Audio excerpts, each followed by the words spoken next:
Christina Vitale, Action News Now. Now, I know for a lot of people, those are the questions that they want answers to, and especially those trying to rebuild. Many who say that they're concerned about insurance. Some companies have set up shop in Chico to help with that. Both local and national insurance companies can be found off of Merriam Park, off of East 20th Street. They will be there for the next few days to help residents with any questions they might have. The clients are coming in, we're trying to meet their immediate needs. They're walking out with checks, and they're walking out with a plan of what they need to do and to try to move forward a little bit, because otherwise they're just stuck. So we're here to support anybody who would like to understand or know what's next. What's the process next? We work with a lot of insurance companies, all of them that are here today as well. And so a lot of people don't even know where to start, what to do, and also more importantly, give these people hope. Because we've done this over the years and we know it can be rebuilt and it will be rebuilt by a myriad of people. So we are here to give them hope and understanding that they know exactly how this process will go and that they can rely on the professionals to help them to get there. For the past 7 days, there has been so much information regarding the Camp Fire. Some of it is true, some of it is simply rumor. So we're going to do a little bit of rumor control at this point. People have been saying they were turned away from Red Cross run shelters because they could not show that they have a Paradise address. Well, we stopped in at the neighborhood church to see if that was true or not. Representatives told us it is not true. Is that not true? That cannot be true. We're the American Red Cross. We don't turn people away because they're not of a particular location. It could be that the location they've gone to is full. We did fill up. We've had a couple of buses that showed up after we filled up. We rerouted them to our Gridley facility. We opened a shelter down there. So we just don't do that. This is American Red Cross. We don't do that. Again, the Red Cross says even if a shelter is full, that shelter can still provide meals to someone in need. The neighborhood church is at capacity, but it says it still is feeding any evacuee 3 meals a day. The shelter is also offering free medical services, and it will even replace your glasses if they happen to be broken, and they'll do that for free. And Chapman Elementary is offering a lending hand to those displaced by the Camp Fire. The school is going to open its library an hour after breakfast and an hour after lunch all of this week, and they're offering free Wi-Fi internet services. This is a major resource for people who are trying to get information, get in touch with their loved ones. Wi-Fi is huge, right? So the school is stepping up, and this is going to help the community in a big way, as it's also providing breakfast and lunch for the rest of the week to anyone under 18 years old who needs food assistance. You know, a lot of their students, even though school is canceled, are on the free lunch program. So Chapman Elementary decided that despite being closed for the week, they were going to continue providing meals to children specifically because they want to make sure that those kids are still getting meals. Now again, this is located at 1071 East 16th Street in Chico. Again, Chapman Elementary School providing meals for kids and Wi-Fi for everyone else. And volunteers in Reading are stepping up to the plate as well to help victims. All of this, of course, just months after dealing with the car fire which devastated Shasta County. The volunteers are from Pedro GTP Relief, a car fire-inspired nonprofit. They say they have been able to help about 50 evacuees thus far of the Camp Fire in Reading with clothing and other essential items. The people that were coming in directly were needing toiletries. They were just needing the essentials of the toothpaste, toothbrushes, body soaps, lotions. Had a few people mention makeup. We do not have any donations of makeup. But if you want to donate, there are people that still would like to feel pretty and feel like some normality. We've heard it said in the past, better to look good than to feel good. So maybe whatever is going to help folks feel a little better. They've also seen a need for pillows, blankets, sweaters, and in-date non-perishable food items. Also, new socks and underwear are in high demand. This location is at 1322 Butte Street in downtown Reading, 9 a.m. to 2 p.m. And that is through Saturday if you need help or if you'd like to volunteer. And Action News Now is in our wall-to-wall coverage for the Camp Fire in Butte County, following the latest updates for you. We're now going to be joined by our reporter, Haley Watt. She is live now in the Shot Road area of Highway 32 near Forest Ranch, where there is still some activity on this fire line. Haley?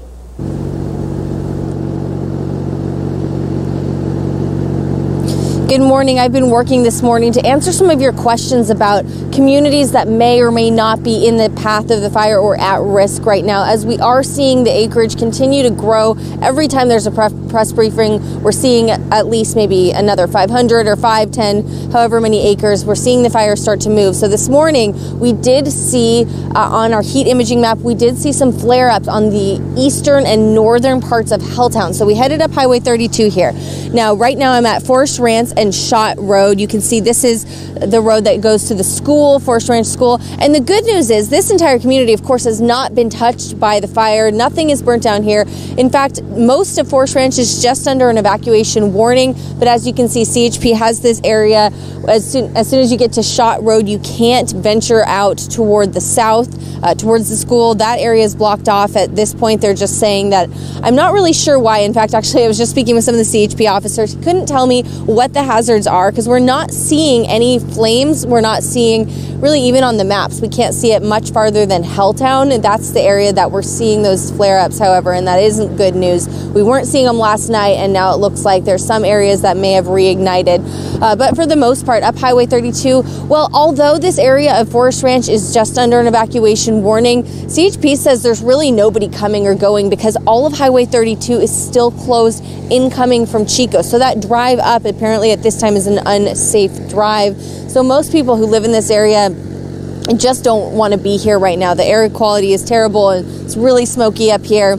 But on the bright side, it doesn't seem like there's an imminent threat to the community of Forest Ranch at this time. If there were, we would see the Butte County Sheriff put out an evacuation order if there was really a risk to people here. So if you are here, just please do your best to stay with us, keep tabs on the situation, and know if an evacuation order were to go out, be aware of that. Winds are calm right now. That's another good thing. So hopefully those flare-ups will be something that those firefighters today can really just dig into and keep it from spreading out in this direction as they're continuing to work to gain containment on the fire. So other areas that we've seen some hot spots are also towards Sterling City. That's another area where we don't have cell service to bring you a signal. Otherwise, I would probably be up there right now. But that's another thing that we'll just continue. We have that press briefing at 7, so I'll make sure I ask the firefighters what they're doing in terms of working on containment in that area and keeping it from expanding towards Sterling City, as we're seeing some areas that are have seemed to have flared up since yesterday. I know that's another community that's really wanting to know what's going on, so we're going to do our best to bring you the latest information about that. Right now, we're going to head back toward the community of Chico, check in with people who are displaced still, and try to find out, for those of you who want to help them today, what the need is for today and what the best way that we can all be of help to each other. We'll check in with you soon. In Forest Ranch, Haley Watts, Action News Now. All right, Haley, thanks. And we've talked a lot about people coming together, and we're seeing that with rival teams here in the North State. The Paradise High School football team had to cut its season short despite making the playoff because of the campfire. Well, the Red Bluff High team is holding a spaghetti feed and silent auction. They're doing that to help. All the proceeds will go to the Paradise Bobcats players, coaches, and families. This will take place Monday from 5 to 8 p.m. at the Veterans Memorial Hall in Red Bluff. We do have all of this information posted on our website, actionnewsnow.com. And students at Pleasant Valley High put together a really special gift for their peers at Paradise High who were impacted by the campfire. Action News Now reporter Stephanie Lynn was there for the warm get-together. We're here at Pleasant Valley High, where the students here have done something very special for their peers at Paradise High. Take a look behind me right over here. You can see this is just one room filled with clothing, accessories like backpacks. We've got rompers, denim bottoms over here. One of 3 rooms that's set up for students at Paradise High to come through and basically shop for free. Now, these donations were all generously gathered together from the community, viewers like you donating generously to youth in Paradise, and also collected through the efforts of the students here at Pleasant Valley High as well. I had a chance to speak with the principal earlier, and he said that he was just overwhelmed and very touched by the amount of support shown by just the youth in this community coming together to help one another. Most everyone lost everything, so It's bittersweet. It's nice of them to do this for us, but it sucks that we're here. I miss my house. It's overwhelming. It's, you know, just all the generosity and love and support that everybody. It's amazing, and letting the kids be able to see their friends. Now, we also stopped by the auditorium, the gym, and that's all completely filled with clothing as well. You can see students in this room just giving each other a lot of hugs of support, just so much love and passion for one another here to get through this very difficult time where so many lives are affected.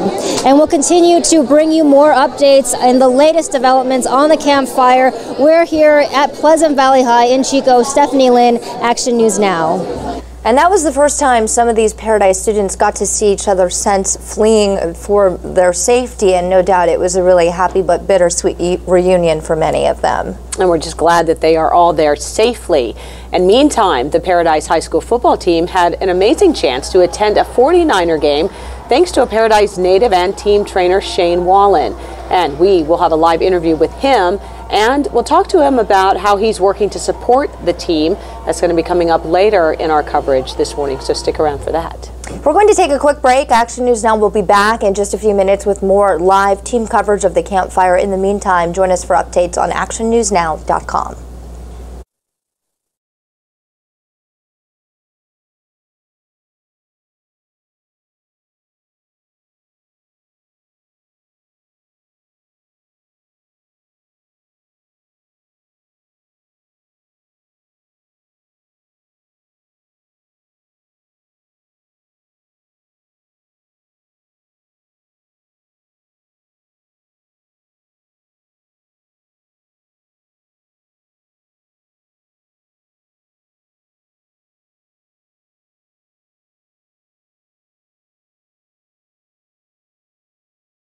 Temperature. Sweet treat. Lollipop. Secured. Oh, sure. What color do you like? All right, let's do a little self-diagnosis here. If I can take my own temperature, 97.7. I'm doing okay.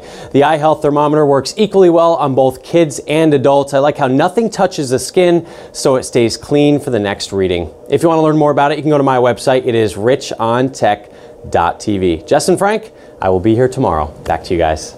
All right, Rich, thank you for that. Still to come at 10, curbing e-cigarette use among teenagers. We're going to tell you about the major changes e-cigarette maker Juul is making to restrict access to minors. Plus a photo of a child playing in a pile of leaves, making the rounds online, the warning that one delivery driver is sending out to parents. And we're getting you ready for Thanksgiving. We've got turkey tips, takeout options, and more. We have some experts here with everything you need to know to have a hassle-free holiday.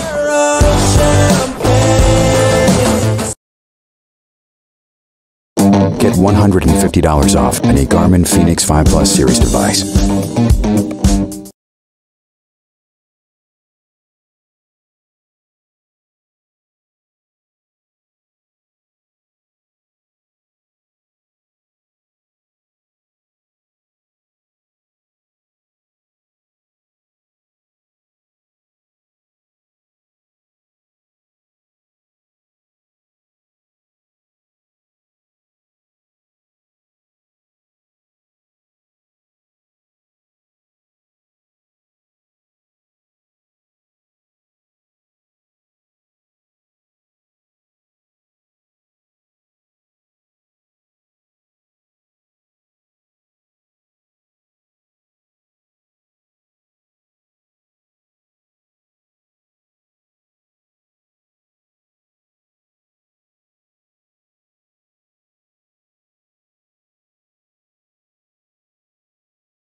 $7,600, and that brings the total number of buildings destroyed to more than 8,800. Right now, 52,000 people are still under mandatory evacuation orders. And happening today, Governor Jerry Brown is scheduled to be in the North State. He's going to be joined by U.S. Interior Secretary Ryan Zinke. The two plan to survey wildfire damage and meet with fire victims and first responders. The governor declared a state of emergency for Butte County last week, and the governor's Office of Emergency Services activated the State Operations Center, Cal OES, to its highest level. It's now coordinating with other local, state, and federal officials to assess the needs of the county. And just days after the start of the Camp Fire, a group of lawyers in San Francisco has already filed a lawsuit against PG&E on behalf of several victims of the Camp Fire. Now, as we told you earlier in our newscast this morning, the cause of the fire is still undetermined. However, the suit alleges that the utility company was negligent in failing to maintain its infrastructure. At least 48 people, again, as we mentioned, have been confirmed killed. And all of this as our neighbors to the south in Los Angeles are still making progress on battling the Woolsey fire. That is blamed for at least 2 deaths. CBS's Tom Hansen has more. Search and rescue teams in Northern California are sifting through the charred town of Paradise. They're looking for the remains of bodies. If there is any organic matter that is still existing other than, burnt bones, then the dog can smell it. They've brought in cadaver dogs and have a rapid DNA analysis system to quickly identify victims. Butte County Sheriff Corey Honey says residents will face a grim reality when they return home. Even after we've searched an area, once people get back in there, it's possible that human remains could be found. It's unclear how many people are missing. Chardonnay Telly has not heard. Covering Northern California, you're watching Action News Now. Breaking news. Good morning, everyone. I'm Julia Yarbo. Action News Now is in wall-to-wall coverage of the Camp Fire in Butte County. Following the latest updates this morning, here are new numbers from Cal Fire. The Camp Fire is now 135,000 acres and 35% contained. The death toll from the Camp Fire now sits at 48. The Butte County Sheriff's Office says search crews have discovered 6 more bodies, and all were found inside homes in Paradise. The number of homes destroyed is 7,600, and that brings the total number of buildings destroyed to more than 8,800. Right now, 52,000 people remain under mandatory evacuation orders. And